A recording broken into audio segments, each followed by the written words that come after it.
Do a series on Calvinist determinism, go through TULIP. Okay, so some of you might have heard of the TULIP, and this comes from the teachings of John Calvin, and they've kind of honed it into 5 concepts and made an acronym out of it. So it stands for total depravity, universal election, limited atonement, irresistible grace, and perseverance of the saints. So let's talk about each of those. Total depravity means that man is sinful, completely sinful. I have a problem with this to the point of it doesn't make sense with children. We have something called the age of accountability, which a lot of Calvinists even believe in, but yet they say we're born with sin and somehow God ignores that sin. I do not believe that. I believe we are born sinless, but we are born with a sinful nature, and at some point it takes over, and then we're held accountable for our sin.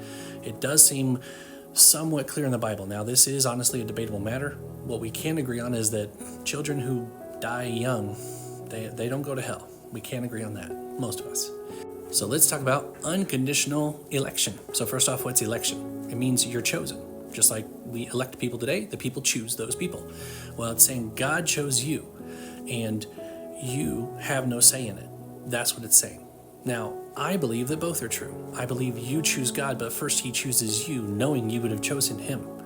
I do not believe that there are only certain people that God picked just because he chose to pick them. If he wants to, I do believe he can do that, but I believe there's more to it than that. The problem with this particular teaching is that it's saying that God is limited to time. He's choosing you, you're stuck with it, it's all determinism, this is your destiny. Well, God is outside of time. He knows all ends to all decisions because he's watching it happen. So I do not believe that, even though I do believe in election to a certain extent, I don't believe he's just saying that one, that one, that one, that one, that one, not that one, not that one, not that one. No, I don't believe that. I believe there's more to it than just simply him picking random willy-nilly people. What about limited atonement? So what is atonement? Atonement comes from the older word propitiation, which means you are making things right with a deity, with God. So Jesus was our atonement. He's the one who made us atone. He atoned for us. He made us at one with God. So the atonement, limiting it means it goes with the previous one, where there's certain people that God picks. Well, Jesus' death on the cross only paid for those people. That's something they believe. And if you're stuck inside a timeline and you stick God inside a timeline, it somewhat makes sense. But the problem with it is that there's nowhere in the Bible that it says that Jesus only died for people who would be saved.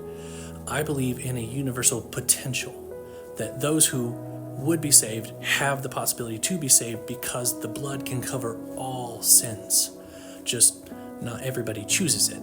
And honestly, when it comes down to it, we're arguing semantics. Whether that blood is available for you or not doesn't determine whether or not you choose God. Okay, now, irresistible grace.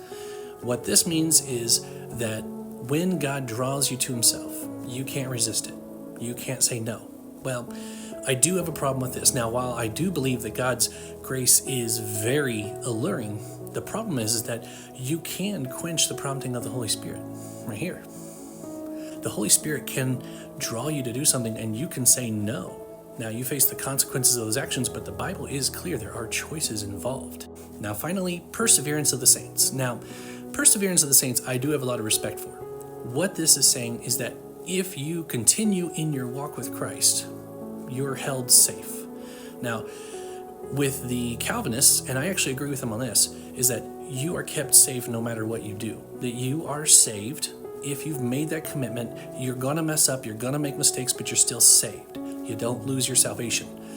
However, there are people who believe you can lose your salvation, but do hold on to this kind of. They have their own, with the same name, they have their own teaching called the perseverance of the saints. Basically, if you continue to walk through Christ, he'll forgive you for what you mess up on, but you still could choose to walk away, which I don't believe that at all. You can't uncreate what God creates. You can't unseal what God seals. All these things are described as salvation.